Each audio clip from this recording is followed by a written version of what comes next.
अनिल शर्मा जी, सचिन शर्मा जी, इनका बहुत बहुत धन्यवाद करता हूँ कि आप सबके बीच में उपस्थित होने का मुझे मौका मिला। आज जिस प्रोग्राम के लिए हमें बुलाया गया है, राष्ट्रीय सेवा योजना, सबसे पहले तो मैं ये चाहूँगा आप में से कोई एक बच्चा मुझे सेवा शब्द का अर्थ बताए। कोई एक बच्चा हाथ उठाओ भाई।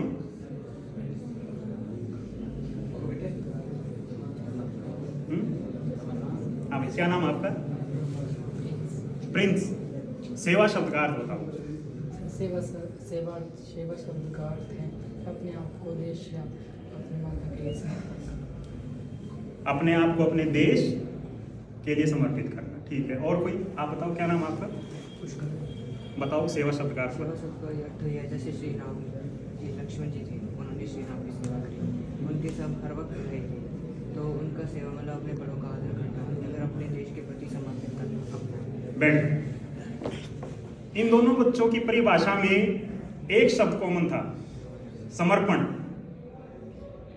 ठीक है, सेवा शब्द उठाया गया है सेवन शब्द से। सेवन का मतलब होता है खुद के लिए भोग करना। आपने खाना खाया, आपने सेवन किया, लेकिन आपने किसी गरीब को खाना खिलाया, आपने सेवा की। लेकिन क्या सेवा हमेशा निस्वार्थ भाव से ही होती है? हाँ, खड़े होइए, बताइए, क्या सेवा हमेशा निस्वार्थ भाव से ही होती है? स्वार्थ भाव के साथ सेवा हो सकती है? बैठिए। सेवा स्वार्थ के साथ भी हो सकती है, निस्वार्थ के साथ भी हो सकती है। हम स्कूल्स में, कॉलेजेस में आपके टीचर्स खड़े हैं, तनख्वाह मिलती है, आते हैं, स्वार्थ भाव तो है। लेकिन जब आप में से कोई बच्चा IAS, IPS, डॉक्टर बनता है, जो इनके मन में खुशी होती है, उसके लिए इनको तनख्वाह नहीं मिलती। सेवा अगर स्वार्थ भाव के साथ हो, उसको व्यापार किया जाता है, लेकिन अगर निस्वार्थ भाव के साथ हो, उसको परोपकार कहा जाता है। समझ गए?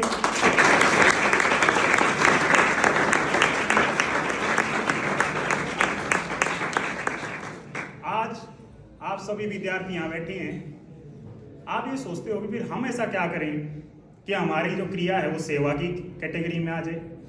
हम ऐसा क्या कर सकते हैं? हम तो पढ़ने वाले बच्चे हैं, ना हमारे पास नौकरी है, ना हम व्यापारी हैं, ना हमारे पास बुद्धि है। हम ऐसा क्या कर सकते हैं? आप कर सकते हो इज्जत। किसकी? बड़ों की नहीं, प्रिंसिपल साहब की इज्जत सब करेंगे, क्योंकि इनका डर है। आप करो इज्जत अपने से नीचे वाले वर्ग की, अपने घर में काम करने वाली बाई की, अपने ड्राइवर की, जो रेडियां लगा रखी है उन सब्जी वालों की। जब आप उनकी इज्जत करनी शुरू करोगे तो आपके अंदर जो भाव आएंगे, वो आने वाले समय में आपके अंदर सेवा भाव, जब आप किसी बड़े पद पे पहुंच जाएंगे, तब वो आपको ये समझ में आएगा कि इस भाव की कितनी आवश्यकता है। हम सब अपने से जो ऊपर हैं उनसे डरते हुए उनके आगे झुक जाते हैं, उनके आगे हमारे बोल बदल जाते हैं, उनके आगे हमारे अंदर तमीज आ जाती है। लेकिन जैसे ही कोई हमारे आगे निम्न वर्ग का व्यक्ति आता है, कोई गरीब आता है, कोई वंचित आता है, हम उसको गालियां देते हैं, हम उसको दुत्कारा देते हैं, उसको अपने घर के आगे से भगा देते हैं।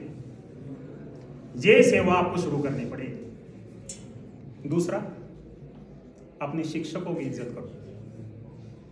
ये प्रॉब्लम, ये बीमारी, ये आज के दिन बहुत ज़्यादा बढ़ चुकी है। हम अपने गुरुओं का सम्मान बिल्कुल भी नहीं करते। हमें लगता है हम आते हैं, सिखा देते हैं, काम है इनका, फीस देते हैं। नहीं, गुरु दक्षिणा कभी भी पैसों में गिनित नहीं किया जा सकती। आप पैसों से कभी भी गुरु दक्षिणा को नहीं तोल सकते। आपको अपने शिक्षक को सबसे पहले इज्जत देनी पड़ेगी, मान सम्मान देना पड़ेगा।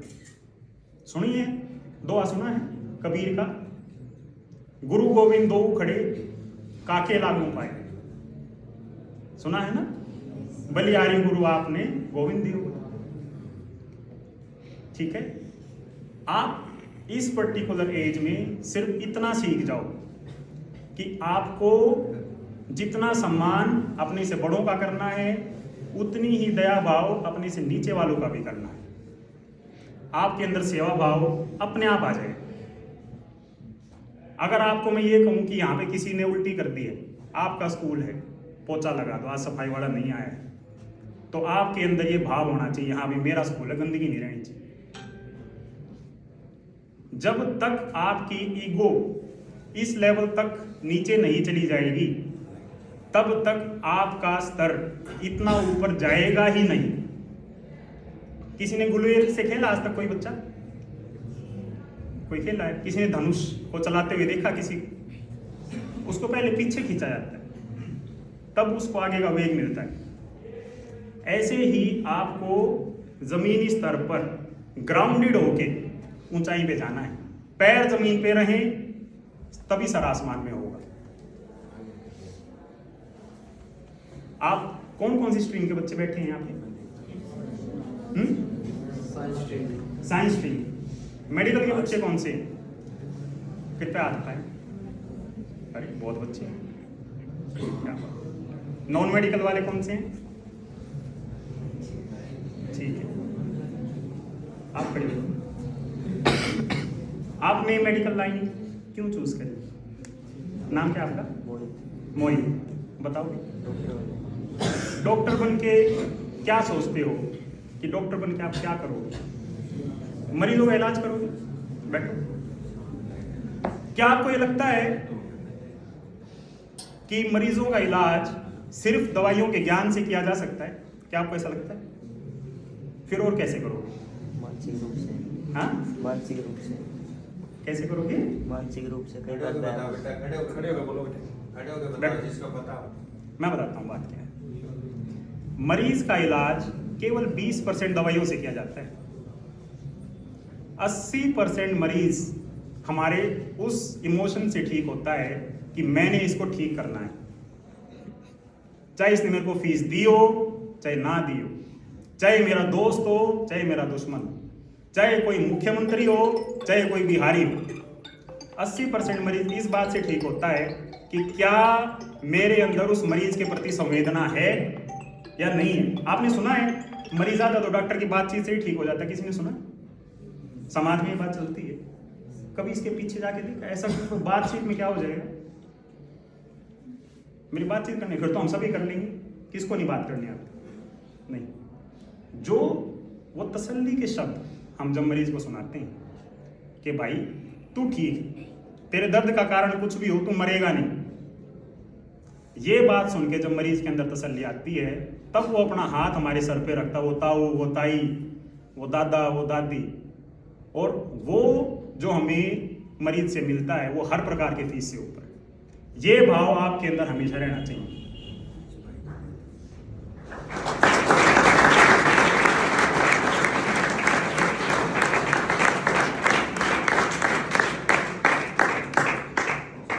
सेवा का अर्थ ही ये है कि जब आप बिना कुछ सोचे, बिना कुछ समझे, एक इंसान दूसरे इंसान के लिए मरने तक को तैयार हो जाता है, उसी को सेवा कहते हैं। लेकिन सेवा के साथ, इस भाव के साथ अपना दिमाग भी चलाना होता है। उसके लायक भी बनो, और उसके लायक बनने का समय है अब, कि आप हजारों करोड़ों लोगों का भविष्य बदल सके। उसके लिए आपको आज वर्तमान में खुद को ताकतवर बनाना पड़ेगा। अब मैं किसी को, कौन आप में से है जो IAS बनना चाहता है? सभी हाथ उठा लेंगे। कोई ऐसा है जो नहीं बनना चाहता? कोई ऐसा है जो विधायक नहीं बनना चाहता? सब बनना चाहते हैं, क्योंकि सब उनकी टॉर देखते हैं, गाड़ी देखते हैं, पावर देखते हैं। अभी आपकी अट्रैक्शन उसके पीछे है। जब कभी भी आप कुछ पाने के लिए आगे बढ़ोगे तो आपको हर असफलता चोट मारेगी। लेकिन यदि आपके अंदर ये भाव है कि मैंने हजारों करोड़ों लोगों की जिंदगी बदलनी है, ये करने के लिए मैंने ऊपर जाना है, आपके लिए असफलता भी सफलताओं के नए द्वार खोल दे। इस बात को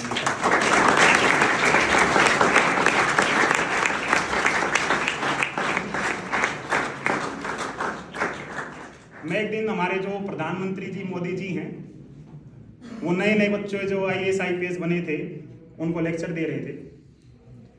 तो उन्होंने एक बात कही, आप अभी जहाँ भी जाओगे आपको वहाँ जाके पता चलेगा कि आपको जितनी मालाएं पहनाई जा चुकी हैं, जितना आपका मान सम्मान हो चुका, वहाँ पे जाते आप सबसे जूनियर पायदान से फिर शुरू करो, फिर से एक रेस में लग जाओ।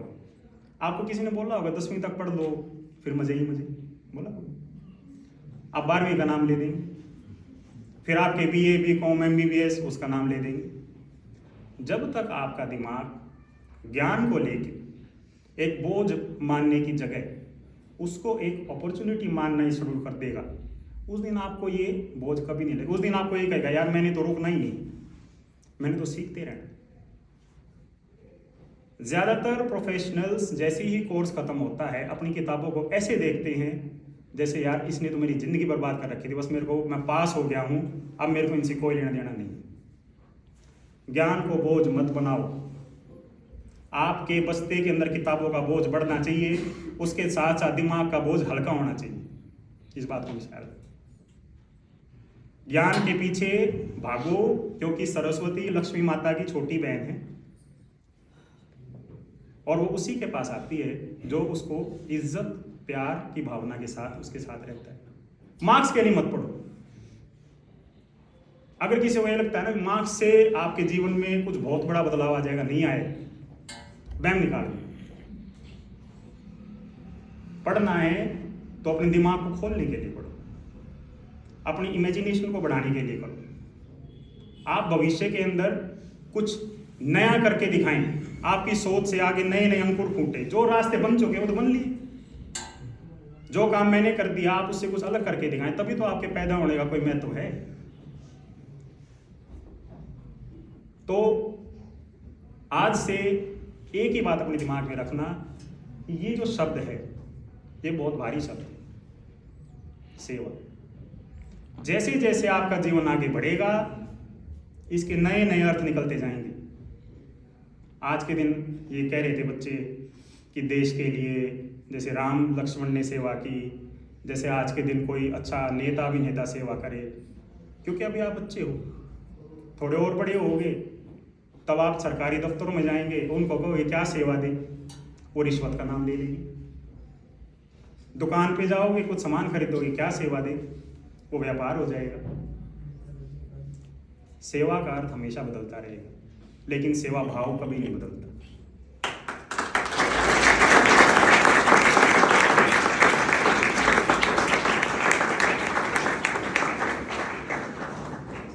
इन्हीं पंक्तियों के साथ मैं आपसे इजाज़त चाहूँगा। मैं बहुत बहुत धन्यवाद करता हूँ प्रिंसिपल साहब का, आपके बीच में आने का मौका दिया, इतनी नई नई फसल हमारी।